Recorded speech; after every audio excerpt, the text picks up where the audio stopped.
La ilaha illallah Muhammadur Rasulillah. Mfahamu Alpha Blondy, wengi walimuita kichaa. Familia yake ilimpeleka hospitali ya wagonjwa wa akili kwa miaka 2.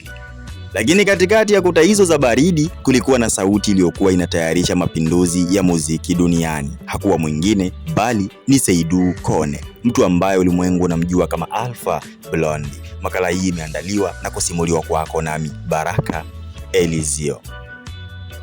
Alpha Blondy alizaliwa mwaka 1953 nchini Ivory Coast. Alilelewa na bibi yake aliyemfundisha upendo na heshima. Lakini ujana wake ulikuwa ni ujana wa machafuko. Je, unajua jina lilitokana na nini? Jina hili la Alpha Blondy. Jina hili lilipatikana kwa sababu alikuwa muasi. Bibi yake alikuwa akimuita Blondy, akimaanisha mtu mwenye fujo, yaani kijukuu chake kilichoshindikana. Baadaye aliongeza neno alpha kutokana na lugha ya Kigiriki ikiwa na maana ya mwanzo, na hapo ndipo jina la kishujaa likazaliwa, yani Alpha Blondy, mwanzo wa uasi. Katika miaka ya 70 Alpha alielekea nchini New York kutafuta ndoto zake za muziki. Huko ndiko alikokutana na muziki wa reggae, lakini maisha yake yalikuwa magumu sana. Alifanya kazi za ulinzi na kulala kwenye barabara za New York. Hali hiyo ilipelekea kupata matatizo ya akili kutokana na msongo wa mawazo na kurudishwa nyumbani kwao Ivory Coast. Mpenzi msikilizaji, hapa ndipo tunajifunza kwamba hata kama dunia itakuona umefika mwisho, huo unaweza kuwa mwanzo wa ushindi kwako.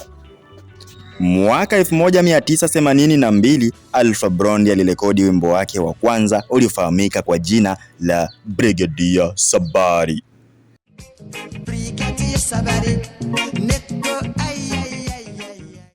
Wimbo huu ulibadilisha kila kitu. Ulikuwa ni wimbo wa kwanza nchini Ivory Coast kuthubutu kukemea ukatili wa polisi.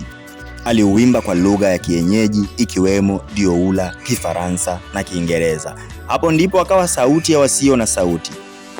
Alpha Blondy hakubaki kuwa mwimbaji tu, alikuwa balozi wa amani kupitia nyimbo kama vile Jerusalem,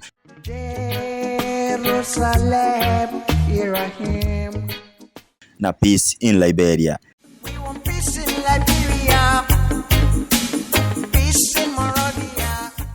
Zilionyesha msimamo wake, japokuwa yeye alikuwa ni Muislamu, lakini alihubiri amani kati ya dini zote. Anasimama kama sauti ya Afrika dhidi ya ukoloni mamboleo na vita vya wenyewe kwa wenyewe. Leo Alpha Blondy ni mkongwe anayeheshimika duniani kote. Amethibitisha kuwa muziki si burudani tu, bali ni silaha ya ukombozi. Kutoka wadini hadi kwenye majukwaa makubwa ya Paris na New York, Alpha Blondy ni ushahidi kwamba uasi wako ukielekezwa kwenye kipaji unaweza kubadilisha ulimwengu. Usisahau kusubscribe, kucomment na kushare katika chaneli yetu. Merci beaucoup, à bientôt.